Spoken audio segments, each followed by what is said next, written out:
All right, guys, this story right here is one that some of you may have heard before, and it's one that I really like. It's called The Emperor's New Clothes by Hans Christian Andersen. Dang! I don't know if y'all saw that, but Ringo just decked. Oh, that was Shirley. Oh, Shirley, I'm so sorry, baby. Ringo decked her so hard. Oh.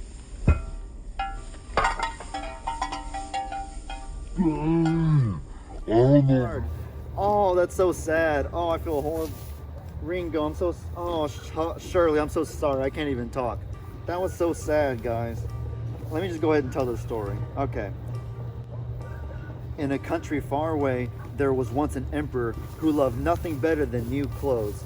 All his money was spent on shirts and doublets and pants and cloaks.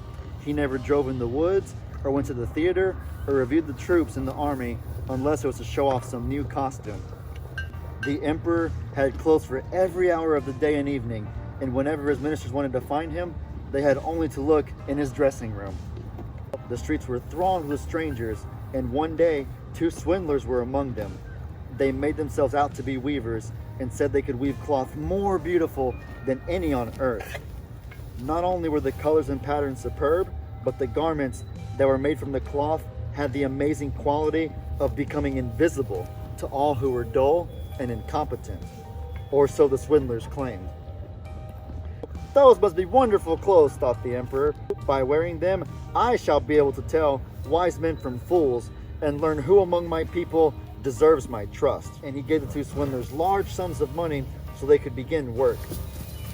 They demanded the finest silk and the purest gold thread.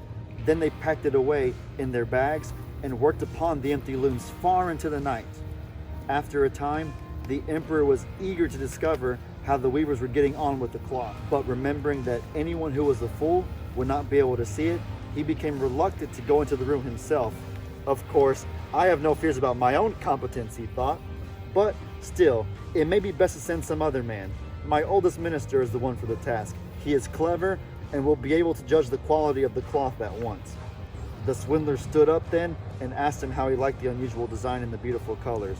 They pointed to the empty looms, and the minister stared as hard as he could, but he could see nothing, for there was nothing. Could it mean that I am stupid, he thought fearfully? I have never thought so, but who can be certain? Nobody must be allowed to know that I cannot see the cloth. Well, what do you think of it? Asked one of the weavers. Oh, it is beautiful, most exquisite. I shall certainly tell the emperor how pleased I am, said the minister.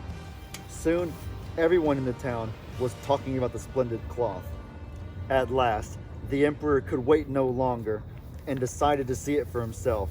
He went into the room where the weavers were working. They moved their hands fast across the looms, yet there was not a strand of silk upon them. Is the cloth not magnificent, your majesty? Asked the 2 ministers. Surely you will agree with all our praise of it. And they pointed to the empty looms, for each thought the others could see the cloth. The emperor was struck with horror. What? He thought, I see nothing. This is terrible. Am I a fool? Am I unfit to be emperor? But knowing that the others were awaiting his response, he nodded and smiled and clapped his hands together. Perfectly wonderful. Superb, he said, gazing at the empty loom. The very next day, there was to be a great procession, and everyone agreed that the emperor must lead it, dressed in garments sewn from the wonderful cloth. When the emperor went into the room with his ministers and servants, both of the weavers raised one arm in the air as if they were holding something very precious. These are the pants. This is the coat. Here is the mantle, they said. As you can see, the cloth is as light and delicate as a spider's web. One might almost think one had nothing on, but that is the very beauty of it. Yes, oh yes, everyone cried, staring harder than ever at nothing. Of course, quite so, said the emperor, and he took off all his clothes. Then the weavers pretended to fasten something around his waist and tie something around his neck, and finally they ran their hands along the floor as if they were arranging the train. Everyone praised the emperor's appearance, even though he was wearing nothing. How well his majesty looks in the new clothes, they said. What a beautiful coat and mantle. The emperor turned round and round in front of the mirror, as if admiring his reflection. Very well, I am ready, he announced. The emperor walked to the head of the procession under the beautiful canopy, and everyone in the streets cried, "Look at the emperor's new clothes! Are they not the most wonderful he has ever worn?" They did not dare admit they could see nothing, for fear they would be called fools. Never before had the emperor's clothes been so admired. "But he has nothing on," said a little child. "Oh, listen to the innocent," said the father, and one person whispered to another what the child had said. "He has nothing on. A child said he has nothing on." "But he has nothing on," all the people cried at last. The emperor felt a shudder go through him, for he knew at once that it was true. But he had to continue to lead the procession, and so he walked on beneath the canopy, and the chamberlains held up the invisible train. Guys, that was the most abrupt ending to a story ever. I'm not gonna lie.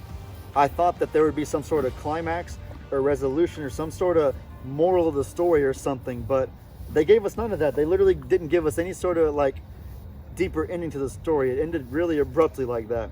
That's weird. So with that said, I guess we're gonna have to make up our own sort of resolution to the story. Isn't that right, Imogene? Yeah. Imogene agrees, I bet. Imogene would agree if she could talk that we would need to come up with our own resolution to the story. So how about this one? So the emperor was embarrassed. He was humiliated. He was ashamed that all of his beloved people saw him walking through the street naked. And so the people in the street mocked him. They were laughing at him. They ridiculed him. They tore him to shreds.